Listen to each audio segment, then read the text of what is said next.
in that particular area of town. I got in the van, and as always, I greet people with enthusiasm. I said, well, how you doing? And his verbatim answer was, praise God, I am in America. And I heard the daggone sales talk on America in the next 10 minutes I have ever heard in my life. I'm telling you, it was absolutely incredible. Now, bottom line is this man had been a registered pharmacist, again, from Nigeria. He was more excited by far about being a cab driver in America and more grateful for the opportunity. He said, I will get my license to be a pharmacist here, but in the meantime, he said, I am having an absolutely wonderful time. I'm just so glad to be here. The more you express gratitude for what you have, the more you will have to express gratitude for. And it works the other way too. The more you gripe about the problems you got, my friend, I'll absolutely guarantee it, the more problems you will have to gripe about. The whiners of life, we hear them all the time.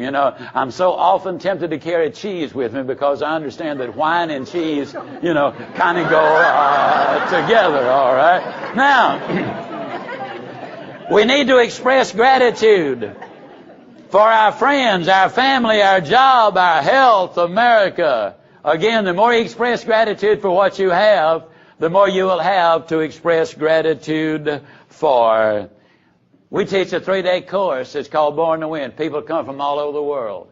One of the men whom I'd been consulted with, psychiatrist Louis Cady, was with us a year or so ago.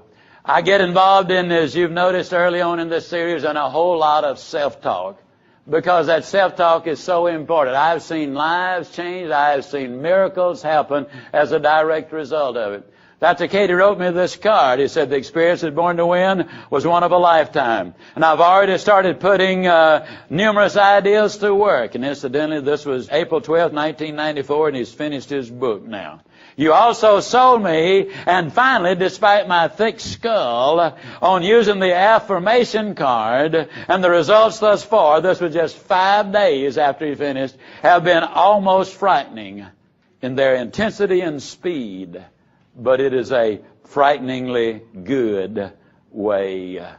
What you say to yourself is so incredibly important. Most important opinion you have is the opinion you have of yourself. The most important conversation you will ever have is the conversation that you will have with yourself. When we look at the things we're talking about, I like to always emphasize that you need to be realistic and practical in the things that we do. I believe when I make statements and all, I believe I am being absolutely pragmatic. I love the story of the fellow that was in Tel Aviv. He was doing a tour of the Mann Center for the Performing Arts. The tour guide was really putting it on thick. I mean, it was a beautiful facility, granite and marble and the tapestries and the gold inlays and the incredible paintings and the acoustic. It was really something. And finally, one of the tourists said, well, I suppose this was named after Horace Mann, the famous author. And the tour guide said, no, it was named after Frederick Mann from Philadelphia. And the tourist said, Frederick Mann, don't believe I've ever heard of him. What did he write? The tour guide said, a check. Now that's being practical. That's being pragmatic. I'm pragmatic. I was in Atlanta. A young man picked me up to take me down to the hotel where I was to be speaking. And he was just going on and on about it must be wonderful to have a company where your number one objective in life is to help people be all they can be. And I said, young man, I appreciate the accolades, but you got it wrong. That's not my number one objective. He said, it's not your number one objective? He said, what is your number one objective? I said, it's to make a profit. I said, Samuel Gompers, an early labor leader, says that the number one responsibility of a business is to make a profit. That's the only way you can stay in business. That's the only way those other 60 employees are going to have a job. It's the only way we can make a contribution to society. So our number one objective is to make a profit so we can hit our number one priority, which is to help people be all they can be. You see, there is that thing called the bottom line, and we learned several years ago you can do a great deal more with profit than you can loss. I don't know if any of you have noticed. How many have noticed that in your own life? You see, with integrity, you have nothing to fear because you have nothing to hide. And that is the most nerve-wracking thing at all. These people that, run from the law for years and finally get caught, they say almost across the board, what a relief. Your creativity is stifled. Your productivity is absolutely destroyed. It's absolutely astonishing. Now, we're talking about a different approach. I want to close this recording with a little story about the most moving event that's happened in my life since I've been doing this. And since I have been getting into the self-talk bit. You remember in an early recording, we did talk about the biblical promises that are tied directly to this. That the Bible really says you can be happier, you can be healthier, you can be more prosperous, you can be more secure, you can have more friends, you can have greater peace of mind, you can have those better family relationships, and yes, you can have the hope. Well, I got into the self-talk at a convention down in New Orleans, Louisiana. And this happened back in 1990. I spoke in early January there. About 6 weeks later, I got one of the most moving letters I've ever received from anybody. A mother was writing me, and she said, my daughter and I were in New Orleans. She took down and listed all the qualities of success. And every morning and every night, she stood in front of the mirror, and she claimed those.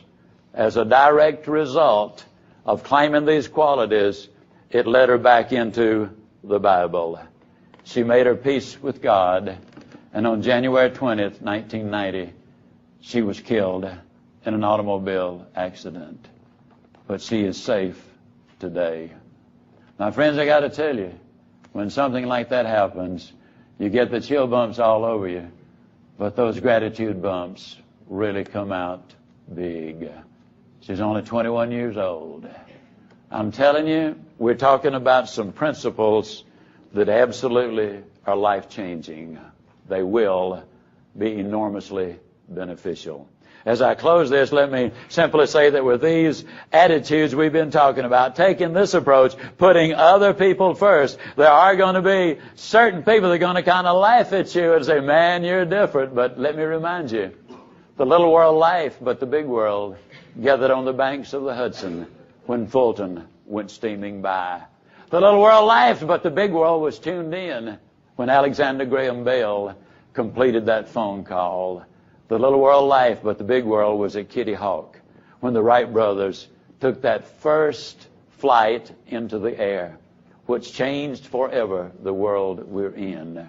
Some people might laugh at some of the things we're suggesting that you do here, but I'm here to tell you, the big world's going to be standing on the sidelines, cheering you with incredible enthusiasm. And the big thing is, it's not what you get by reaching your destination. It's what you become by reaching that destination that is the important thing. Buy these ideas, take these steps, follow these procedures, because if you do, I will see you not just at the top. Hey, I'm going to see you over the top. Thank you, and God bless you. Thank you. Thank you.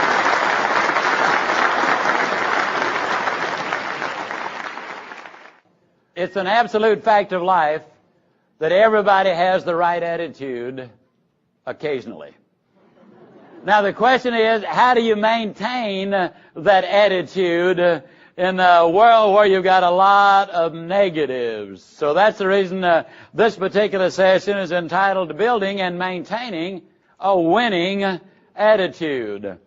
I heard about a college professor who was told by his wife one morning as he headed off for college to teach his classes. He said, she said, today we're moving.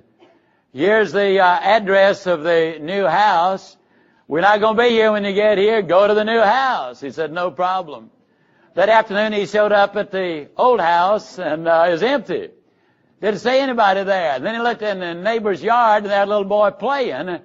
And he called him. He said, son, do you know the family that did live here? He said, oh, yes, sir. He said, I know them quite well. He said, do you have any idea where they've gone? The little boy said, yes, sir, I do. And he says, as a matter of fact, Mom told me you'd probably forget.